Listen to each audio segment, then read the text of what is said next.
Morning.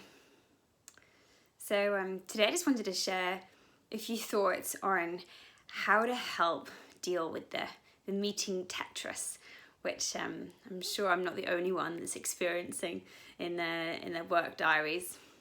Just sometimes the overwhelming feeling of meeting after meeting, 30-minute blocks, and it just means that there's no time to really think strategically, to prioritize what needs to be done, and it can also impact your sense of well-being. So instead of just complaints, I've got a couple of suggestions for you, things that I'm also practicing myself. So two main things, and the first one is make your meeting shorter. So instead of letting the default meeting be 30 minutes long, be the champion for the 25-minute or 20-minute meeting. So by doing that, you're going to have more effective, briefer meetings. But the extra benefit is that you're going to have this 5 or 10-minute gap between meetings. And you can do a couple of really powerful things in that. The first thing you can do is just spend a few minutes being reflective on what were the real actions and outcomes of that meeting, so then you can get them done.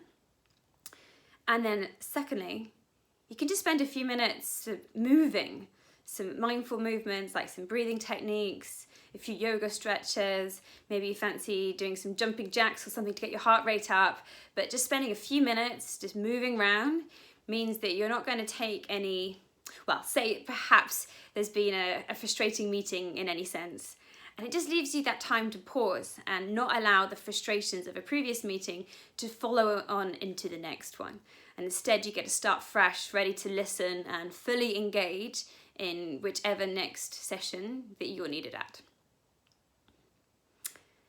So then the other important tip I've got to share is the end of the day.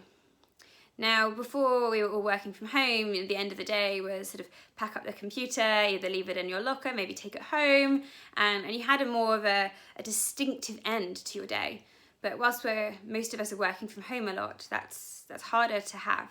But you can create it for yourself. And my recommendation is of twofold. So firstly, the reflective side.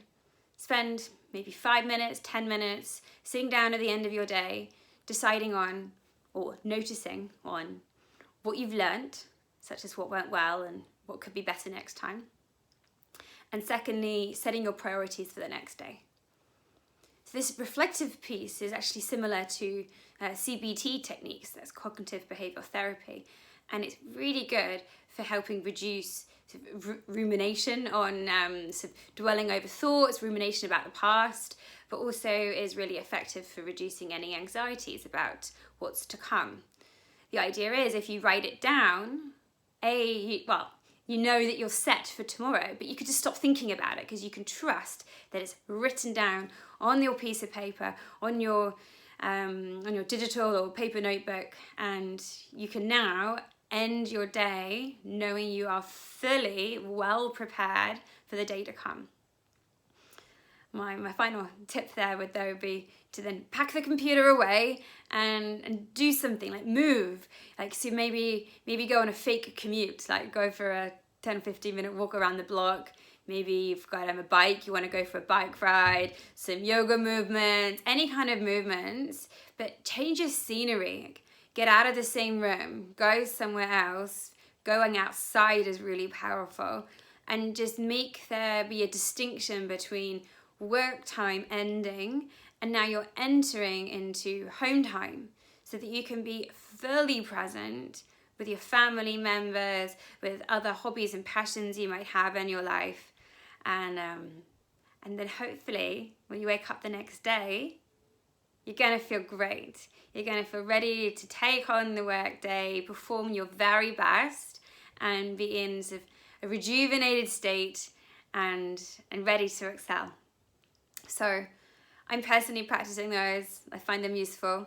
And when I find I don't have time, or when I think I don't have time, that is the time when I most need these techniques.